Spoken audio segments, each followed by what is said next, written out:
మొత్తానికి నిన్న ఆంధ్రప్రదేశ్ అసెంబ్లీలో ఎమ్మెల్యేల ప్రమాణ స్వీకారాలు పూర్తయ్యాయి. 80 మంది ఎమ్మెల్యేలు మొదటిసారి అసెంబ్లీకి ఎన్నికైన పరిస్థితి ఉంది. సో ఎమ్మెల్యేలు అందరూ కూడా ప్రమాణ స్వీకారం చేశారు. వైకాపా అధినేత సైతం కూడా పులివెందుల శాసనసభ్యునిగా ప్రమాణ స్వీకారం చేశారు. ఇక కూటమి ప్రభుత్వం దూకుడు పెంచుతుంది. మరి Nara Lokesh red book open అవనుందా అంటే అవుననే అంటున్నాయి టీడీపీ వర్గాలు. అసలు ఆ రెడ్ బుక్లో ఏముంది? గతంలో వైకాపా అండదండలతోటి ఇష్టానుసారంగా చెలరేగుతూ మృగాల్లా మారిపోయి ఉన్మాదుల్లా మాట్లాడుతూ కూటమి నేతల ఇళ్లలోని ఆడవాళ్ళను సైతం చిన్నపిల్లలను సైతం బహిరంగంగా దూషిస్తూ మృగాలలా చెలరేగిపోయినటువంటి ఉన్మాదుల్ని మరి చట్టపరంగా ఏ విధంగా శిక్షిస్తారనే దాని మీద అయితే సర్వత్రా చర్చ అయితే నడుస్తూ ఉంది. మరి గతంలో చూస్తే దాదాపు 5 సంవత్సరాల పాటు ఎక్కడో చెన్నై నగరంలో ఉంటూ ప్రతిరోజు వీడియోలు పెడుతూ అసభ్యకరంగా మాట్లాడుతున్నటువంటి శ్రీరెడ్డి అనేటువంటి ఒక ఉన్మాద యువతి, అదేవిధంగా గుంటూరు పరిసర ప్రాంతాల్లో ఉంటూ ఇష్టానుసారంగా మరి యూట్యూబ్ ఛానళ్ళకి ఇంటర్వ్యూలు ఇస్తూ ప్రెస్ మీట్లు పెడుతూ జనసేన అధినేతని టీడీపీ అధినేతని ఆయన కుమారుడు నారా లోకేష్ని చెప్పలేనటువంటి భాషలో చెప్పుకోలేనటువంటి భాషలో లకారాలతో ప్రతిరోజు దూషిస్తూ మరి ఆ పార్టీ కార్యకర్తలను మానసికంగా హింసించినటువంటి మరొక ఉన్మాది బోరుగడ్డ అనిల్.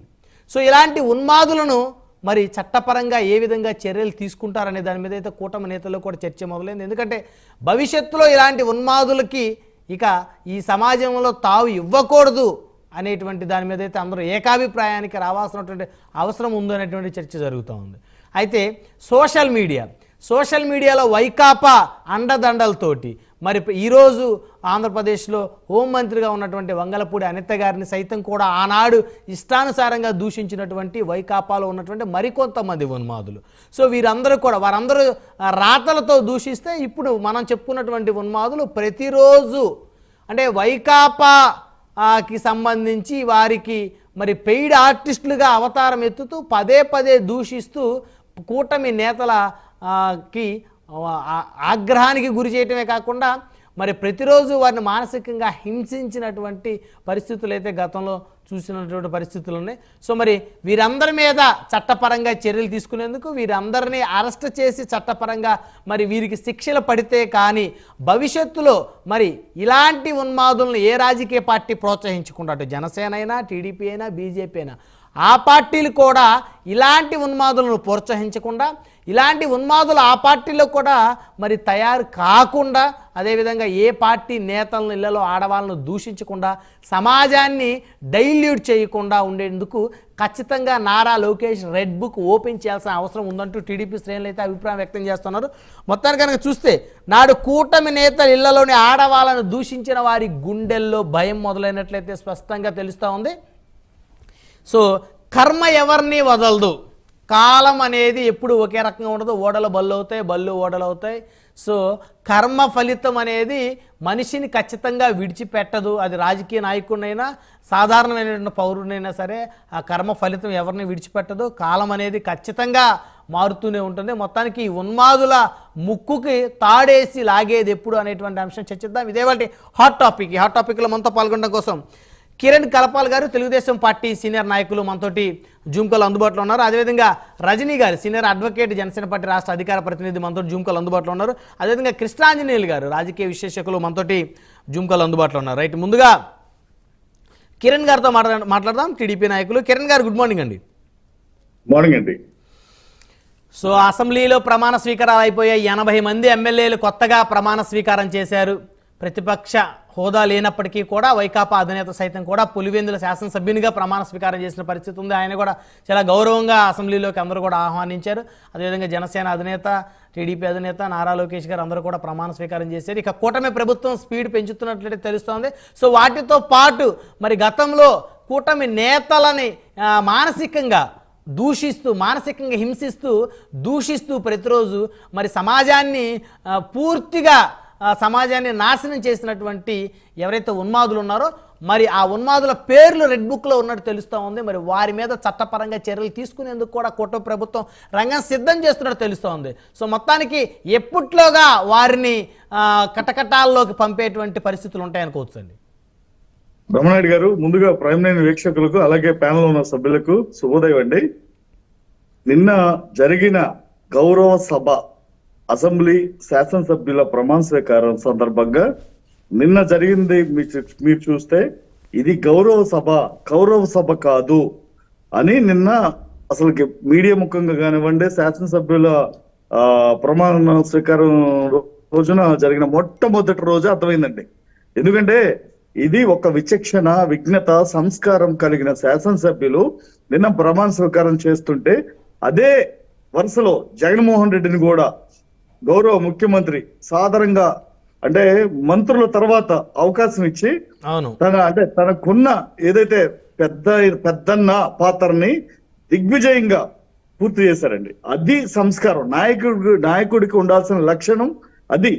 అంతేగాని సభలో వెకిలి నవ్వులు, వెకిలి చేష్టలు, అంటే ఎమ్మెల్యేలని ఒక పక్కన ఎవరైతే రెడ్ బుక్ లో ఉన్నారో ఒక నీచ సంస్కృతి కలిగిన ఎవరు వీళ్ళు ఉన్నారు కదా, కొడాలి నాని, వల్లభనేని వంశీ, రోజా, తర్వాత జోగి రమేష్, అనిల్ కుమార్ యాదవ్, ఇలాంటి పంది కొక్కులు లాంటి నేతలు ఉంటే వాళ్ళు తిడుతుంటే రాక్షస ఆనందం పొందిన గత ముఖ్యమంత్రి జగన్మోహన్ రెడ్డి ఇప్పుడైనా సరే వీళ్ళని చూసి ఒక సంస్కారం నేర్చుకోవాలి.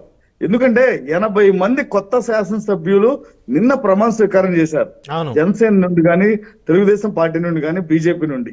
ఎందుకంటే ప్రజలందరూ, ఎందుకంటేనండి 5 కోట్ల ఆంధ్రులు ఈ 175 మంది శాసనసభ్యుల్ని ప్రత్యేకంగా చూస్తారు. ఎందుకంటే వాళ్ళు చట్టసభల్లో ప్రజల చేత ఎన్నుకోబడిన వారు కాబట్టి. అది కనీస మర్యాద, సభ మర్యాద, గౌరవం, ఒక నాయకుడికి ఇవ్వాల్సిన గౌరవం అది ఉండాలి. అదే జగన్మోహన్ రెడ్డి చంద్రబాబు నాయుడు గారిని, ఆయన సతీమణి భువనేశ్వర్ గారిని దూషిస్తే కనీసం అంటే ఒక సభా మర్యాద లేకుండా, ఒక్క ప్రతిపక్ష నేతని కూడా చూడకుండా వెకిలి నవ్వులు, పెద్ద కళ్ళేసి చూడటం, ఏంటి భయపడాలా నువ్వంటే అని, ఇలాంటి నానా మాటలు. ఆ రోజున ఏదైతే 2.5 సంవత్సరాల క్రితం చంద్రబాబు నాయుడు గారు ఇది గౌరవ సభ, మళ్ళీ అడుగు పెడితే గౌరవ సభలో అడుగు పెడతానని చెప్పి ఆయన నిన్న అందరి సమక్షంలో అడుగుపెట్టడం జరిగింది. నిన్న నిజంగా చెప్పాలంటే ప్రజలు 5 కోట్ల ప్రజలకి కళ్ళు సరిపోలేదండి. ముఖ్యమంత్రి చంద్రబాబు నాయుడు గారిని, ఉప ముఖ్యమంత్రి పవన్ కళ్యాణ్ గారిని చూస్తే. ఎందుకంటే అది సంస్కారం అంటే దగ్గర ఉండాల్సిన సంస్కారం, అది లక్షణం, అది విజ్ఞత, అలాంటివి ఉండాలండి సభలో. నేషనల్ లెవెల్ ఉన్నప్పుడు కూడా ప్రతిపక్ష నేతలకి కనీసం సభ మర్యాద ఇచ్చేవాడు. ఆయనకి సంథింగ్. కిరణ్ గారు మీ దగ్గర టెక్నికల్ ఇష్యూ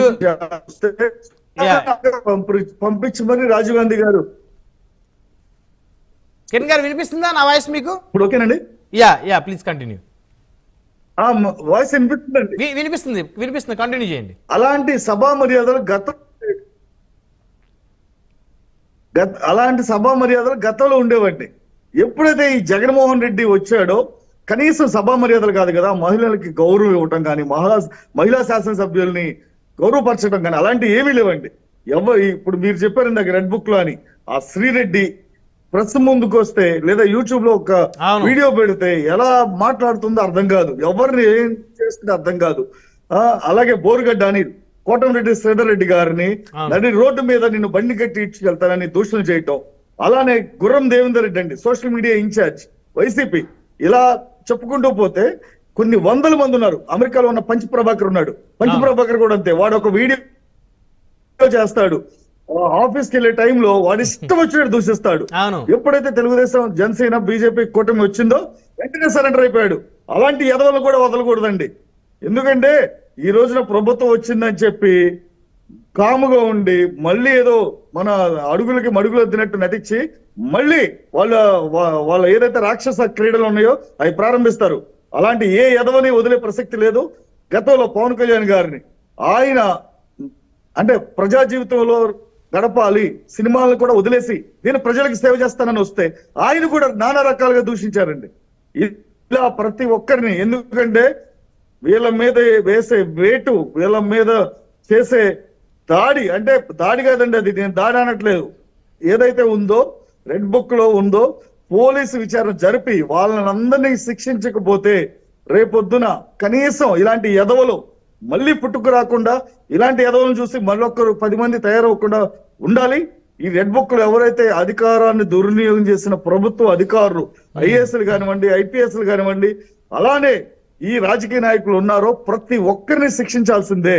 ఎందుకంటే వాళ్ళకి అధికారం ఇచ్చింది ప్రజలకి సేవ చేయడానికి మాత్రమే, అంతేగాని వాళ్ళు ఇష్టం వచ్చినట్టు అధికారాన్ని దుర్వినియోగం చేసుకుని, లేదు అంటే వాళ్ళ ఇష్టం వచ్చినట్టు ప్రజల ఆస్తుల్ని కొల్లగొట్టి దోచుకోవడం. గత 5 ఏళ్లలో